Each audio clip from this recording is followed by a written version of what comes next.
அனைவருக்கும் அன்பான வணக்கங்கள். நியூ கிரியேஷன் 21.5 சேனல் மூலமாக உங்களுக்கு மறுபடியும் நான் மீட் பண்ண ரொம்ப மகிழ்ச்சி அடைகிறேன். ரொம்ப நாளாக இந்த டாபிக் பற்றி நான் பேசணும்னு நினச்சிட்டு இருந்தேன். ஆனால் எனக்கு பேசுகிறதுக்கு சந்தர்ப்பம் அமையல. இன்னொன்று என்னென்னா, நான் சாமை வச்சுட்டு தான் இந்த டாபிக் பேசணும்னு நான் நினச்சிட்டு இருந்தேன். ஓகேவா, எங்கே பார்த்தாலுமே இப்போ எல்லா இடத்துலையுமே டைவர்ஸ் சோசியல் மீடியாவை திறந்தா டைவர்ஸ். இப்போ சோசியல் மீடியாவில் திறந்தா டைவர்ஸ்னு ஒரு பக்கம் போனாலும் எந்த வீடியோஸ் எதுவுமே நம்மளால கண்ணு கொடுத்து பார்க்க முடியல. எல்லாமே கிளாமரு அந்த இது என்னென்ன சரியான குப்பைகள் தான் இப்போ சோசியல் மீடியாலேயே அதிகமாக வந்துட்டு தான் இருக்குது. அதில் சில விஷயம் டைவர்ஸ் இப்போ டைவர்ஸ் பண்ணுறதே ஒரு ட்ரெண்டிங்காக போயிட்டுருக்கு. ஓகேவா, இது கிறிஸ்டியானிட்டிலையுமே நிறைய கிறிஸ்தவர்கள் ஃபேமிலியில் இது எக்கச்சக்கமாக டைவர்ஸ் பண்ணுறாங்க. எதுக்கு டைவர்ஸ் பண்ணுறாங்கன்னே நமக்கு தெரியல. சில பேர் என்ன பண்ணுறாங்கன்னா, ஒரு தப்பான குடும்பத்துக்கு பெண் பிள்ளைகளை கட்டி கொடுத்துட்றாங்க. கிறிஸ்டின்ட்டு இருக்கிறாங்க, ஆனால் அவங்க உண்மையான கிறிஸ்தவங்களாக இருக்க மாட்டேங்கிறாங்க. அப்போ அப்புறமா பொண்ணை கல்யாணம் கட்டிட்டு வந்த பிறகு நல்லா கொடுமைப்படுத்தி அந்த பொண்ணை வீட்டை விட்டு துரத்தி விட்டுறாங்க. அது மாதிரி சில கிறிஸ்டின் இருக்கிறாங்க. ரீசெண்டாக என்னுடைய ஸ்கூல் டீச்சர், என்னுடைய 1வது 2வது ஸ்கூல் டீச்சர் நாங்கள் மீட் பண்ணும்போது அவங்க பொண்ணு ஐடியில் ஒரு பையனை லவ் பண்ணி கெட்டிக்கிட்டாங்களா. கெட்டின பிறகு என்னாச்சுன்னா, அந்த ஐடியில் இருக்கிற பையனை லவ் பண்ணி கல்யாணம் கட்டியிருக்காங்க. அவங்களுக்கு பேசிக்காக அந்த பையன் பிடிக்கல. அதுக்கப்புறமா அந்த பொண்ணுக்கும் அந்த பையனுக்கும் மனஸ்தாபம் வருது. குழந்தை இருக்குது, 1.5 வயசு குழந்தை. மனஸ்தாபப்பட்டு பிரிகிறாங்க. அப்போ பிரிஞ்சு போகணும், டைவர்ஸ்க்கு அப்ளை பண்ண போகிறோம் அப்படின்னு என்கிட்ட சொன்னாங்க டீச்சர். சொன்னது பார்த்ததுன்னு டீச்சர் என்ன சொன்னாங்கன்னா, நம்ம ஜாதிலேயே ஒரு பையனை பாரு, ஒரு பொண்ணுன்ட்டு ஒரு பையனை பாரு என் பொண்ணுக்காக அப்படின்னு சொன்னாங்க. இதில் என்ன சொல்லணும்னு எனக்கு தெரில. அது மாதிரி அதில் கூட நம்ம ஜாதியில் தான் 2வது கல்யாணத்துக்கு கூட பையன் பொண்ணு பார்க்குறாங்க. அது மாதிரி ஜாதி வெறிகள் பிடிச்சவங்கலாம் இன்னும் நிறைய பேர் இருக்காங்க. இது பார்த்தீங்கன்னா, நான் சொல்கிற அந்த நோக்கம் உங்களுக்கு புரிஞ்சுக்கிட்டா இது ரொம்ப ஈஸியாக இருக்கும். இன்னும் அதே மாதிரி தான் கல்யாணம் கட்டி கொண்டு வந்துடுறாங்க. பொண்ணுங்க சரி இருக்க மாட்டேங்கிறாங்க. பொண்ணுங்க ஏற்கனவே ஒருத்தனை லவ் பண்ணுறாங்க, வீட்டில் பார்க்குற பையனை கட்டி வச்சிடுறாங்க. அதுக்கப்புறமா அந்த பையன் கூடயும் வாழ முடியாமல் ஏற்கனவே லவ் பண்ணிட்டு இருந்தாங்க பார்த்தீங்களா, அந்த பையன் கூட சேர்ந்து பொண்ணுங்க ஓடி போயிடுறாங்க. பையனுங்க என்ன பண்ணுறானுங்கன்னா, நல்லா கெட்ட பழக்கங்கள், நிறைய கெட்ட பழக்கங்கள் அதிலலாம் அடிமையாக இருக்கிறாங்க. அதுக்கடுத்தது வந்த பொண்ணு பிடிக்காம சண்டை போட்டு அப்படி ஒரு செட் ஆஃப் பீப்புள் பிரிஞ்சு போகிறாங்க. சின்ன ஒரு கொடுமை என்னன்னா, மாமியார் கொடுமை. இந்த மாமியார் கொடுமைலாம் என்ன பண்ணுன்னா, பையனை பொத்தி வளர்த்து பையனை தான் முந்தாண்டிலே வச்சுக்கிட்டு ஒருத்தி வீட்டுக்குள்ளே வந்துட்டா, ஐயோ இவன் என்னப்பா, இவளெல்லாம் என் வீட்டு கிச்சனில் விட முடியாதுப்பா, இவளுக்கெல்லாம் ஃபேன் போட முடியாதுப்பா, இவளுக்கெல்லாம் ஒரு கிளாஸ் பால் கொடுக்க முடியாதுப்பா அப்படின்னு ஒரு கொடுமைப்படுத்துகிற ஒரு கேட்டகரி. நான் இதெல்லாமே லைஃப்பில் நேரடியாக பார்த்ததுங்க. இதெல்லாம் நான் எங்கேயோ பார்த்துட்டு ஏதோ கற்பனையாக சொல்கிறது இல்லைன்னா, இதெல்லாம் நேரில் பார்த்தது. முக்கால்வாசி கிறிஸ்டின் தான் டக்கு டக்கு டக்கு டக்குன்னு டைவர்ஸ் பண்ணிடுறாங்க. இப்போ கிறிஸ்டியன் இதில் பார்த்தாலே ஒரு செட் ஆஃப் பீப்புள் ஒருத்தங்க சில பேர்கிட்ட பணம் இல்லைன்னா கூட சில பேர் மதிக்க மாட்டேங்கிறாங்க. அது மாதிரி ஆகிப்போச்சு. இப்போ எல்லா இடத்துலையுமே பணம் இருந்தால் தான் பேசப்படும். அது மாதிரி எல்லாம் இருக்குது. கஷ்டப்பட்டுட்டு புருஷ பொண்டாட்டிங்க ஜாலியாக சந்தோஷமாக வாழ்ந்தாலும், இப்போ எங்களெல்லாம் எடுத்துக்கிட்டா எங்களுக்கு நாங்கள் எவ்வளோ கஷ்டப்படுறோம். ஆனால் கஷ்டப்பட்டாலும் நானும் சேமும் நாங்கள் விட்டே கொடுத்துக்க மாட்டோம். அவ்வளோ அன்பாக இருப்போம். எங்ககிட்ட பணம் மட்டும் தான் இல்லை, ஆனால் நாங்கள் ஜாலியாக சந்தோஷமாக இருக்கிற சாப்பாடை வச்சு சாப்பிட்டுட்டு தூங்கிட்டு நிம்மதியாக அடுத்த வேலைக்கு போவோம். எங்களால் முடிஞ்சது ஏதாவது செஞ்சுட்டு நாங்கள் வாழ்ந்துட்டு இருப்போம். அதை கூட இப்போ பார்க்குறாங்க பாருங்கள், வயசான ஆண்டி அங்கிள் எல்லாம் இதெல்லாம் கஷ்டம் தானே படுதுங்க. இதுங்க நல்லாவா இருக்குதுங்க இந்த பொண்ணுங்க, பொண்ணுங்க இந்த பையனுங்க அப்படிதான் பார்ப்பாங்க. ஆனால் ஒற்றுமையாக புருஷனு பொண்ணாட்டி இத்தனை வருஷம் கல்யாணம் ஆகி ஒழுங்காக வாழ்கிறாங்களே அதை யோசிக்கவே மாட்டாங்க. எல்லார் லைஃப்லையுமே பிரச்சனை வரும். எங்களுக்கு கூட பார்த்தீங்கன்னா, சின்ன வயசில் ஒரு 2 பேருக்குமே சின்ன வயசுல கல்யாணம் ஆயிடுச்சு. எனக்கும் சாமுக்கும் 19 வயசுல கல்யாணம் ஆகும்போது 2 பேருமே சின்ன பசங்களாக இருக்கும்போது சண்டைகள் எல்லாமே வரும். அதெல்லாம் கொஞ்சம் 3 மாதம் 1 மாதம் பேசாமலாம் இருந்திருக்கோம். ஓகேவா, அதெல்லாம் பார்த்தீங்கன்னா அது சின்ன வயசில் அந்த மெச்சூர் அவ்வளோவா இருக்காது நமக்கு. அப்படி இருக்கும்போது அது கடந்து பாதைகள் வேற. இப்போலாம் பார்த்தீங்கன்னா செட்டில் ஆனவங்கள தான் கல்யாணம் பண்ணுன்ட்டு பெண்களும் சரி, பையன் வீட்டில் எப்படின்னா பொண்ணு வீட்டு சைடு எல்லாமே வரதட்சணை வாங்கி நம்மளும் செட்டில் ஆகணும்னு ஒரு எண்ணம். இது மாதிரி தான் இப்போ இருக்கிற காலகட்டம் போயிட்டுருக்கு. பணம் இருக்கவங்க கூட வாழ தெரிலங்க. எதுக்கு டைவர்ஸ் பண்ணுறாங்கன்னே தெரில. அவ்வளோ பணம் வச்சுருக்காங்க, அவ்வளோ சொத்து வச்சுருக்குறாங்க, எதுக்கு டைவர்ஸ் பண்ணுறாங்க? கேட்டால் மன நிம்மதி, சந்தோஷம், சமாதானம் இல்லை அப்படின்னு சொல்கிறாங்க. இந்த சமாதானத்தை எல்லாத்தையும் இயேசுப்பா தான் தரணும், அவ்வளோதான் உண்மை. ஏன்னா கர்த்தர் நினைத்ததை மனுஷன் பிரிக்காதிருக்க கடவான் தான் நம்ம வசனம் வந்து சொல்லுது. இவ்விதமாய் புருஷனானவன் தன் தகப்பனும் தாயும் விட்டு தன் மனைவியோடு சேர்ந்திருப்பான்னு சொல்லுது, வசனம் சொல்லுது. ஓகேவா? இதெல்லாமே வந்து கணவன் மனைவிக்காக ஆண்டவரே கொடுத்துருக்குற வசனம். அந்த வசனத்தை ஃபாலோ பண்ணணும். சில பேர் என்னன்னா ரொம்ப இந்த அம்மாக்கள் கொடுமை தான். இந்த எனக்கு தெரிஞ்சு ஒரு 5 பேர் பையனை ரொம்ப பாசமாக வளர்த்து, பையனை வேலைக்கு கூட அனுப்பாமல் வீட்லேயே வச்சு வளர்த்து, அந்த பையனுக்கு ஒரு கல்யாணத்தை கட்டி, அந்த பொண்ணை 1 மாதத்துலேயே துரத்தி விட்டு, 3 மாதத்துலேயே துரத்தி விட்டு, பையனுக்கு நான் தான் சமைச்சு வாயில் போடுவேன் எல்லாமே பண்ணி, அப்படியே பெண்களை துரத்தி விட்டு அம்மாங்களெல்லாம் எக்கச்சக்கமாக நிறைய பேர் இருக்கிறாங்க. அதுக்கு அடுத்தது பொண்ணு வாழ்க்கையை சீரழிக்கிற பேரண்ட்ஸ், விசாரிக்காமல் கேட்டு கல்யாணம் கட்டாமல் குடிகாரனை கட்டி கொடுத்து அவன் போட்டு மொத்துன்னு மொத்தி அந்த லேடிஸ் வந்து வெளியில் சொல்ல முடியாமல் அப்படி வாழ்கிறவங்களும் அட்ஜஸ்ட் பண்ணி வாழ்கிறவங்களும் இந்த சமுதாயத்தில் தான் இருக்காங்க. இதில் வந்து முக்கியமாக பேரண்ட்ஸ் கிட்ட ஒரு கடமை இருக்குது. தான் பிள்ளைக்கு ஒரு பொண்ணை பார்க்கறதுனாலும் சரி, பையனை பார்க்கறதுனாலும் சரி, நல்ல ஒரு லைஃப் பார்ட்னரை வந்து அரேஞ்ச் மேரேஜ் பண்ணுறவங்க பார்த்து கட்டி வைக்கணும். விசாரிக்காமல் கட்டி வைக்கவே கூடாது. சரியா? அதில் வந்து நீங்கள் வந்து உங்கள் பிள்ளைங்க லவ் மேரேஜ் பண்ணாமல் உங்கள் பேச்சை கேட்டு அரேஞ்ச் மேரேஜ் பண்ணும்போது ஃபுல் ரெஸ்பான்ஸ் வந்து அது உங்களுக்கு உரியது தான். அதில் பாதிக்கப்பட்டு உங்கள் பிள்ளைங்க வரும்போது நீங்கள் தான் சப்போர்ட் பண்ணணும், வேறு வழியே கிடையாது. அது மாதிரி தான் போயிட்டுருக்கு. முக்கால்வாசி கேசஸ் எல்லாமே 70% கிட்ட வக்கீல் கோர்ட்டில் வந்து, அதான் கோர்ட்டில் வந்து பார்த்தீங்கன்னா கிறிஸ்டானிட்டி தான் டைவர்ஸ் கேஸ் வந்து அதிகமாக வந்திருக்கான். அப்போ வந்து நம்ம வந்து எப்படி சமுதாயம் வந்து எப்படி போயிட்டுருக்கு பாருங்கள். இன்னும் அசால்ட்டாக என்னன்னா, கல்யாணம் ஆகிருக்கு, அவங்க இன்னொருத்தவங்க கல்யாணம் ஆனவங்க கூட அஃபேர் வச்சுக்கிறாங்க. அப்படி ஒழுக்கக்கேடான விஷயங்கள்லாம் இன்னும் நம்ம சமுதாயத்தில் இருக்குது. எங்களுக்கு தெரிஞ்சே நிறைய கேசஸ் எல்லாம் இருக்குது. அது மாதிரி தப்பான வழியிலையும் பெண்களும் சரி ஆண்களும் சரி போய்கொண்டே தான் இருக்கிறாங்க.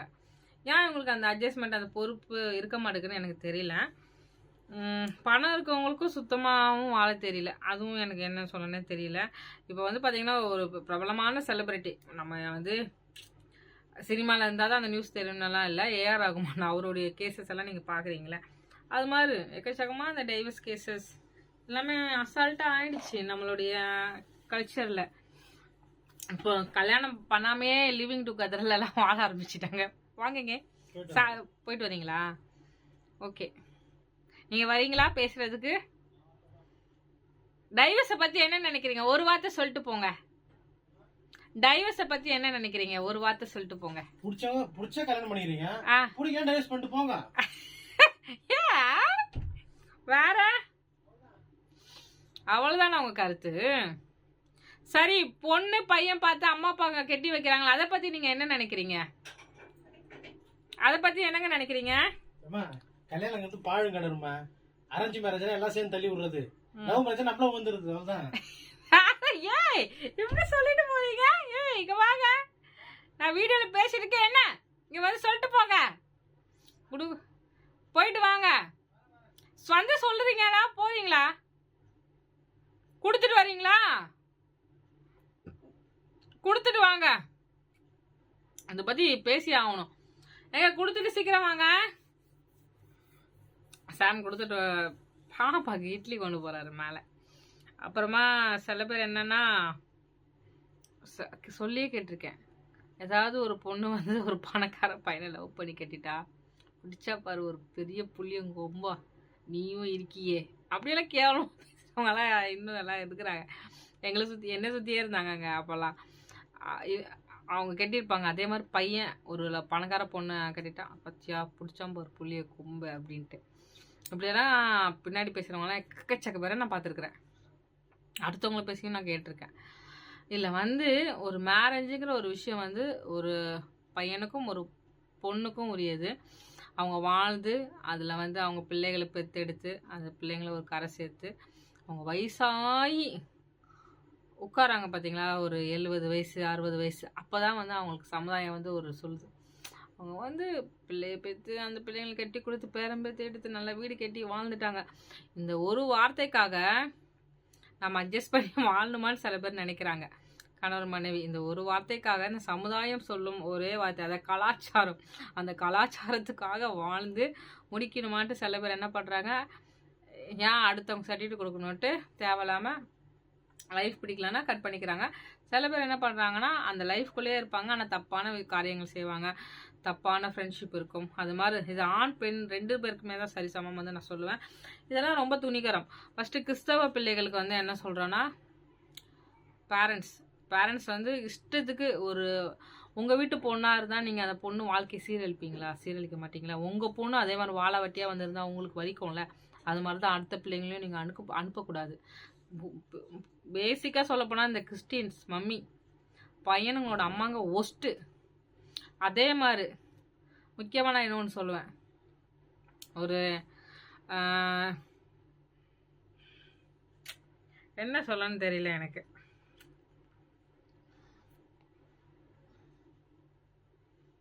அது ரொம்ப நான் சொன்ன ஆசை சொல்கிற மாதிரி இருக்கும். அப்புறம் வீடியோ பார்க்குறோம் என்ன தான் சொன்னாங்க அதெல்லாம் தேவையில்லை நான் நினைக்கிறேன். ஓகேவா? அதனால் இந்த டைவர்ஸுங்கிற இந்த விஷயங்களை பார்த்து இதுக்கு பின்னாடி வர்றவங்களும் முன்னாடி போனவங்களும் இதை பார்த்து கன்ஃபியூஷன் ஆகிக்காதீங்க.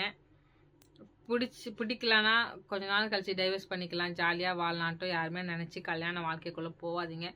கல்யாணம் பண்ணுற ஒரு வாழ்க்கை வந்து ரொம்ப ஒரு ஹாப்பினஸ்ஸான ஒரு வாழ்க்கை. கஷ்டமானாலும் இந்த ரோட்டு ஓரத்துலலாம் இருக்கவங்க பாருங்களேன், கஷ்டமானாலும் அவங்க ஒய்ஃபை விட்டு போக மாட்டாங்க, அவங்களும் அவங்க கணவனை விட்டு போக மாட்டாங்க. அந்த சின்னதாக அந்த ரோட்டு ஓரத்தில் உட்காந்து சமைச்சு சாப்பிட்டுட்டு பிள்ளைங்களுக்கு கொடுத்துட்டு ஜாலியாக தான் அவங்க இருப்பாங்க. அவங்களுக்கு அந்த லைஃப் அது மாதிரி தான். நமக்கெல்லாம் அப்படி கடவுள் வந்து விட்டு வைக்கல. நமக்கு ஒரு நல்ல வீடு, இந்த வீடியோ பார்க்குறவங்க நல்ல ஒரு மொபைல் ஆண்ட்ராய்டு ஃபோன் யூஸ் பண்ணுற அளவுக்கு திறமைகள் இருக்கிறவங்க தான் எல்லாமே இது பார்ப்பீங்க. இது மாதிரி உங்கள் ஃப்ரெண்ட்ஸ் உங்கள் ரிலேஷன்ஸ் யாராவது பண்ணுறதா இருந்தால் அவங்களுக்கு அட்வைஸ் பண்ணுங்கள். நாங்கள் எப்போவுமே ஒன்று தான் ப்ரேயர் பண்ணுவோம், பிரிஞ்சு போன குடும்பத்துக்காக ப்ரேயர் பண்ணுவோம். பிள்ளைங்க வளர்ந்து கூட டைவர்ஸ் பண்ணிட்டு போகிற பேரண்ட்ஸ் இருக்காங்க. ஜென்ஸுங்க தப்பான வழியில் வேலை செய்கிற இடத்துல யாரையாவது பிடிச்சி போச்சுன்னா அங்கே ஒரு லிங்க்கு, வீட்டுக்கு வந்தால் ஒரு லிங்க்கு, அது மாதிரி இருக்கிற ஜென்ஸும் இருக்கிறாங்க. இது எல்லாமே இது வந்து பேசி பெரிய குற்றமெல்லாம் கிடையாது. இதுதான் ஓப்பனாக நான் பேசுகிறேன். இப்படி தான் போயிட்டுருக்கு. எத்தனை வயசு பசங்க இந்த பைபாஸ் சைடு போனால் கல்யாணம் ஆகாத பசங்க அவ்வளோ பேர் தப்பு பண்ணுறாங்க. நமக்கு சொல்லையே தேவையில்ல. நைட்டு ஆச்சுன்னா அவ்வளோ பேர் நிற்கிறாங்க. 10 மணிக்கே ஆரம்பிச்சிடுறாங்க. ரோட்டு ஓரமாக சேரியை கட்டிக்கிட்டு நின்றுட்டு ஒரு கும்பல் நிற்கிது. அந்த கும்பல் கூட தப்பு பண்ணுறவங்க அவ்வளோ பேர் தப்பு பண்ணுறாங்க. இதெல்லாம் நீங்கள் எப்படி உங்களுக்கு தெரியும்னா, நம்ம தான் ரோட்டில் வரோமே, கண் எதிரிலே அசிங்கமாக பண்ணுறவங்கலாம் இன்னும் இருக்கிறாங்க. எங்களோட ஏரியா இந்த சைடு அப்படியே போனோன்னா, அந்த மாதாவரம் சைடு அந்த பைபாஸ் சைடு போனோன்னா அவ்வளோ மோசமாக நடக்கும். அதில் எல்லாம் கல்யாணம் ஆகாத பிள்ளைங்க, ஆம்பளை பசங்க, வேலை செய்கிற ஆம்பளை பசங்க, சின்ன பசங்க எல்லாருமே அவ்வளோ தப்பான காரியங்கள் வந்து செய்கிறாங்க. இதெல்லாம் நம்மளுடைய நாடு வந்து சோதகுமார பட்டணம் மாதிரி போயிடும் போல. அந்த அளவுக்கு ரொம்ப ஒரு பயங்கரமான கலாச்சாரம் சொல்கிறத விட ஒரு கெட்ட வழியில தான் போயிட்டுருக்கு. இதெல்லாம் பார்த்துட்டு நம்மளை படைச்ச கடவுள் எவ்வளோ வருத்தப்படுவார், அதெல்லாம் யோசிக்கணும். உங்கள் வீட்டில் பிள்ளைங்கள் இருந்தால் அவங்களுக்கு நல்லா புத்திமதி சொல்கிறதுக்கு முன்னாடி நீங்கள் அவங்களுக்கு ஒரு நல்ல வாழ்க்கையை அமைச்சு கொடுக்கணும். அவங்க கண்ணீர் விட்டு நீங்கள் நல்லா இருந்துட்டு பசங்க கஷ்டப்படும் போது அது ரொம்ப கஷ்டமாக இருக்கும், வயிற்றுச்சலாக இருக்கும். பசங்க வயிற்றுச்சலே அவங்களுக்கு சும்மா விடாது. அது மாதிரிலாம் இருக்குது. அதான் பையனை பெற்ற அம்மாங்கெல்லாம் என்னென்னா ஈஸியாக கல்யாணம் கட்டு வந்த பொண்ணுங்களை தப்பு சொல்லிடுது. பொண்ணு சரியில்லை, பொண்ணு அப்படின்ட்டு ஊரெல்லாம் கெட்ட பேராக்கி அந்த பொண்ணு பேரே கெட்ட பேர் ஆக்கிடுவாங்க. ஆனால் அவங்க வீட்டுக்குள்ளே இருக்கிற தப்பு வெளில வராது. ஏன்னா அவங்களாம் சர்ச்சையுடைய மூப்பர்கள், ஊழியம் செய்கிறவர்கள், தசம் பார்க்க கரெக்டாக குடிக்கிறவர்கள், இது மாதிரி எல்லாம் இருக்கிறவங்கலாம் இருப்பாங்க. இது வந்து நான் பேசுகிறது வந்து ரொம்ப ஹாஸாக இருக்கும். ஆசையாக இருந்தாலும் கவலைப்படுற மாதிரி இல்லை. இதெல்லாம் ஓப்பனாக பேசணும். சர்ச்சிலையும் பேச மாட்டாங்க, வெளியில் நம்ம பேசினாலும் யூடியூப்பில் பேசினாலும் சில பேருக்கு வருத்தமாயிடுது. நம்ம என்ன பண்ணுறது சொல்லுங்கள். இது மாதிரி சுச்சுவேஷன் நிறையவே இருக்குது. மெயினாக சில பேர் குழந்தை இல்லைன்னா டைவர்ஸ் ஆகிட்டு பிரிஞ்சு போயிடுறாங்க. அது ஒரு தனி கதை. இப்போது எங்களுக்கெல்லாம் குழந்தை இல்லை, நாங்கள்லாம் பிரிஞ்சும் போகலை. அது மாதிரி யூடியூப்லேயே நிறைய பேர் இருக்காங்க, குழந்தை இல்லாதவங்க ஒன்றா சேர்ந்து வாழ்கிறவங்க இன்னும் நிறைய யூடியூபர்ஸ் எல்லாம் இருக்காங்க. அதெல்லாம் ஒரு விஷயமா எடுத்துக்காத கணவனும் மனைவியுமே அன்பானவங்களா எனக்கு நீ குழந்தை உனக்கு நான் குழந்தைன்னு வாழ்கிறவங்களும் இருக்கிறாங்க. ஓகேவா? சில பேரண்ட்ஸ் அவளுக்கு குழந்தை இல்லையா அவளை நீ டைவர்ஸ் பண்ணு, அவனுக்கு குழந்தை இல்லையா அவனுக்கு குழந்தை பெற்றுக்க தகுதி இல்லையா அவனையும் நீ டைவர்ஸ் பண்ணு அப்படி சொல்லிட்டு சில குடும்பங்களில் இன்னும் நடக்குது இந்த பிரச்சனைகள் எல்லாம். பேரண்ட்ஸ் தலையிட்டு அவங்க குழந்தை இல்லைன்னா கூட சந்தோஷமாக வாழ்ந்துட்டு போயிடுவாங்க. அதை விட்டு போட்டு அவங்களையும் வாழக்கூடாது, குழந்தை இல்லைன்னா வாழக்கூடாது, அவங்க 2 பேரும் பிரி, நீ வேற ஒருத்தைய கெட்டு நீ வேற ஒருத்தனை கெட்டு அப்படின்னு சொல்லிடுறாங்க. அது பண்ணுறது ரொம்ப தப்பு, சரியான தப்பு. ஓகேவா? முக்கியமாக மாமியார்களுக்கு தான் நான் சொல்லுவேன், கிறிஸ்தவ மாமியார்கள். ஓகேவா? மருமகளுக்கும் நிறைய ரெஸ்பான்ஸ் எல்லாம் இருக்குது. சில அவங்க வீட்டு பசங்க லவ் பண்ணுறாங்கன்னா கேட்டுக்கோங்க. நீ யாரையாவது லவ் பண்ணுறியாமா, அப்புறமா கல்யாணம் கட்டின பிறகு வேணான்னு சொல்லிட்டு நான் சொன்னல ஒரு 5 கேஸ் அப்படி தான். வேற ஒரு பையனை லவ் பண்ணிட்டு இருந்தாங்க, கட்டி வச்சாங்க, அவ்வளோதான் ஓடி போச்சு திரும்ப. அது மாதிரி கேஸுங்கள்லாம் இருக்குது. சில பேர் இது மாதிரி பொண்ணுங்க வாய் திறக்காத உண்மையான பெண்கள், ஆட்டுக்குட்டிங்கள்லாம் மாட்டிக்கிட்டு ஓனாயங்கிட்ட மாட்டிக்கிட்டு சீரழிகிற பெண்களும் இருக்கிறாங்க. முடிஞ்ச அளவுக்கு டைவர்ஸ் எதுவுமே பண்ணாதீங்க. சாம் வந்து சொல்லிட்டு போனது யாரும் சீரியஸாக எடுத்துக்காதீங்க. சாம் வந்து கலாச்சிட்டு கிண்டல் பண்ணிட்டு போகிறாரு. ஓகேவா? இதுதான் நான் சொல்லணும்னு நினச்சேன். ரொம்ப இது எனக்கு இது மனசில் ஓடிட்டே இருந்துச்சு. இது திருமணம் என்றால் என்ன, நம்ம இதை பற்றி பேசி ஆகணுன்ட்டு. என்னவோ போகிற காலம்லாம் பார்த்தீங்கன்னா கெட்டு போயிட்டுருக்கு. ஆஃபீஸ்லலாம் அவ்வளோ கொடுமைகள் கூத்துக்கள் எல்லாம் நடக்கும். நான்லாம் ஒர்க் பண்ண இடத்துலலாம் கணவனுக்கும் உண்மையல்லாத மனைவிகள், மனைவிக்கு உண்மையல்லாத கணவர்கள் அப்படின்னு சமுதாயம் போயிட்டு தான் இருக்குது. உங்களுடைய கணவனையும் உங்களுடைய மனைவியும் 100% நீங்கள் நேசிங்க. அந்த உண்மையான அன்பு உங்களை வந்து எப்பவுமே கிறிஸ்டினில் சொல்லுவாங்க, வாழ்விலும் சால்விலும் மரணம் நம்ம பிரிக்கும் வரை அப்படின்னு சொல்லுவாங்க. அது மாதிரி நீங்களும் ஒற்றுமையாக வாழுங்க எல்லாருமே. சோஷியல் மீடியாவில் டைவர்ஸ் கேஸே பார்க்காதீங்க. அவங்களாம் பணம் இருக்குது டைவர்ஸ் பண்ணிட்டு போவாங்க, அது கெட்டதுக்கும் ரெடியாக இருப்பாங்க. அதெல்லாம் அவங்களுக்கு சர்வசாதாரணம். அவங்க இங்கே விட்டா அங்கே போய் நடிப்பாங்க, நடிக்கும் போது அவங்களுக்கு ஜாலியாக தான் இருக்கும் எல்லாமே. அதனால் அதெல்லாம் பார்த்து நீங்களும் உங்கள் மைண்டை கெடுத்துக்காதீங்க. வேறு என்ன சொல்லணும்னு நினச்சேன், அவ்வளோதான். இதை பற்றி பேசணும்னு நினச்சேன் நான். பணம் இல்லாத நாங்களே சந்தோஷமாக வாழ்கிறோம்ப்பா எங்கள் லைஃப்பை. நீங்களாம் பணம் வச்சுக்கிட்டு எதுக்குப்பா டைவர்ஸ் பண்ணிக்கிட்டு புலம்பி தள்ளிட்டு கிடக்குறீங்க? சந்தோஷம் வந்து மைண்ட்லேயும் எண்ணத்துலேயே தான் இருக்குது. நம்மளுடைய லவ், கணவர் மேல் வைத்திருக்கிற லவ், அதுதான் சரியா? அதுதான் உண்மையான லவ். அதை வச்சுட்டு எங்கே வேணால் வாழலாம். நம்மளால் குடிசையில் கூட வாழ்ந்துட்டு போயிடலாம். உண்மையான அன்பு இருந்தால் அந்த உண்மையான அன்பை வைத்து எங்கே வேணால் வாழ்ந்துக்கலாம். இந்த நிறைய பூமர்ஸ் ஆண்டிங்களெல்லாம் வீட்டுக்குள்ளே விடாதீங்க. ஆண்டிங்களெல்லாம் கட் பண்ணிடுங்க. இதெல்லாம் என்னுடைய மைண்டில் இருந்தது, வெளியில் சொல்ல முடியல. கிறிஸ்தவர்களுக்காகவும் ஜெபம் பண்ணணும். அவங்கெல்லாம் நல்ல பெண்கள் வளர்க்கணும், நல்ல ஆண்களை வளர்க்கணும். தாய்மார்கள் வந்து ஒத்த விஷத்தை தரிச்சிட்டு அலையக்கூடாது. கிறிஸ்டியானிட்டி இல்லை இது வந்து நான் எதுக்கு சொல்கிறேன்னா, டைவர்ஸ் கேஸ் அதிகமாக கோர்ட்டில் வந்து சொல்கிறாங்களே அதுக்கு தான் சொல்கிறேன். இது வந்து ஃபேக்ட், உண்மையாக நான் சொல்லிட்டு இருக்கேன் சரியா? இதை வந்து நான் ஒழிச்சு மறைச்சி அப்படியே பூசியெல்லாம் நான் பேசலை.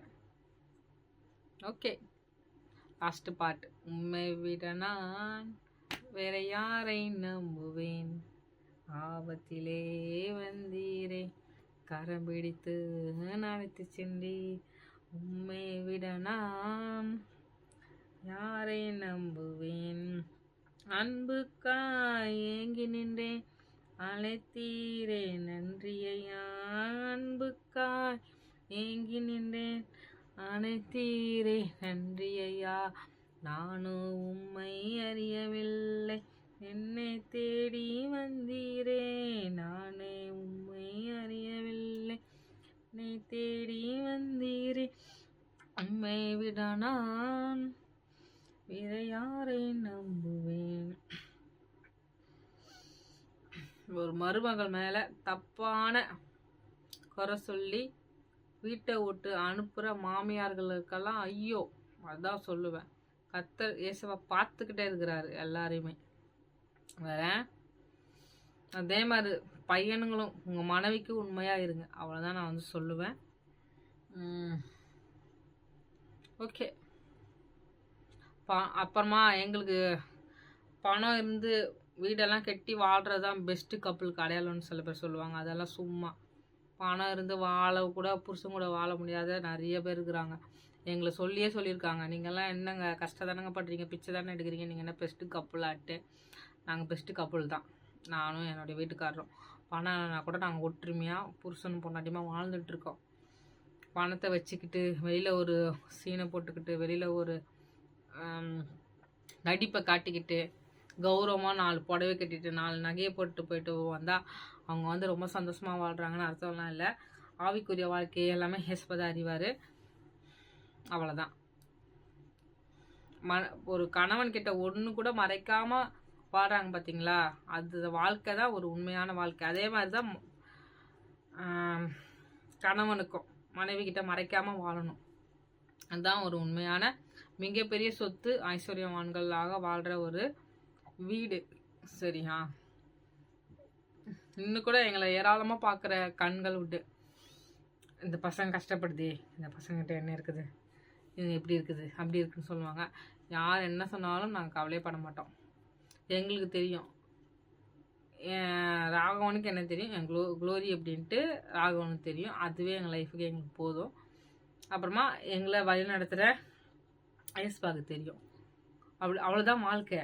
நீங்கள் சமுதாயத்துக்காக உங்கள் லைஃப்பை நீங்கள் விட்டு கொடுத்துடக்கூடாது. யாருக்காகவுமே உங்களுடைய லைஃப்பை வந்து விட்டு கொடுத்துடக்கூடாது. சண்டை போடுங்க, அடுத்த பேசாமல் கூட இருங்க.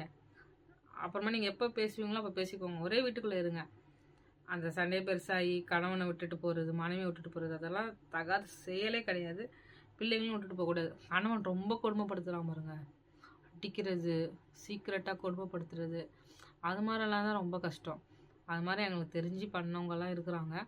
அது மாதிரி மென்டல் டார்ச்சர், செக்ஸ் டார்ச்சர் கொடுக்குறவங்களெல்லாம் வாழ்கிறது ரொம்ப கஷ்டம். அப்படிப்பட்டவங்களுக்கு சில பேர் மனம் திரும்பணும்னு ஜெபம் பண்ணுறவங்களும் இருக்கிறாங்க. அது மாதிரி வாழ்கிறவங்க பெண்களும் இருக்கிறாங்க. ஓகேவா? அவங்களுக்கெல்லாம் நம்ம ப்ரேயர் தான் பண்ணணும். அதெல்லாம் நம்ம ப்ரேயர் பண்ணணும். சில பேர் வாழ்வாங்க, சில பேர் டைவர்ஸ் பண்ணிவிட்டு வெளில வந்துடுவாங்க. அது மாதிரி கேட்டகரியும் இருக்குது. எல்லாமே அரேஞ்ச் மேரேஜில் நிறைய விஷயங்கள் இருக்குது. 4 பேர்கிட்ட விசாரிச்சுட்டு உங்கள் பொண்ணையும் கொடுங்க, உங்கள் பையனையும் கொடுங்க. அவ்வளோதான் நான் சொல்லுவேன். லவ் மேரேஜை நான் எதுவுமே சொல்ல மாட்டேன். லவ் மேரேஜ் அடித்து பிடிச்சிட்டு இருந்தாலும் அட்ஜஸ்ட் பண்ணி வாழ்கிறவங்க இருக்க தான் செய்கிறாங்க. புரியுதா? கணவன் மனைவி அவங்களாம் உண்மையான லவ் பண்ணி கல்யாணம் பண்ணுற பசங்களாம் நான் எதுவுமே சொல்ல மாட்டேன். அவங்க எல்லாமே நல்லபடியாக தான் வாழ்ந்துட்டு இருக்காங்க. எந்த சூழ்நிலையும் விட்டுட்டு போகாமல் கஷ்டப்படுத்தாமல், கஷ்டப்பட்டாலும் மனசாக இருந்தாலும் அடுத்த செகண்ட் உண்மையாக வாழ்கிறவங்களாம் இருக்க தான் செய்கிறாங்க. எக்ஸாம்பிள் நாங்களே சொல்லுவோம். ஓகேவா? சரி, நான் சொல்லணும்னு நினச்சேன். பாய், தேங்க் ஃபார் வாட்சிங். இந்த டைவர்ஸ் வெறுப்பாயிடுச்சு எனக்கு. அதனால தான் நான் இவ்வளோ பேசிட்டேன். பாய்.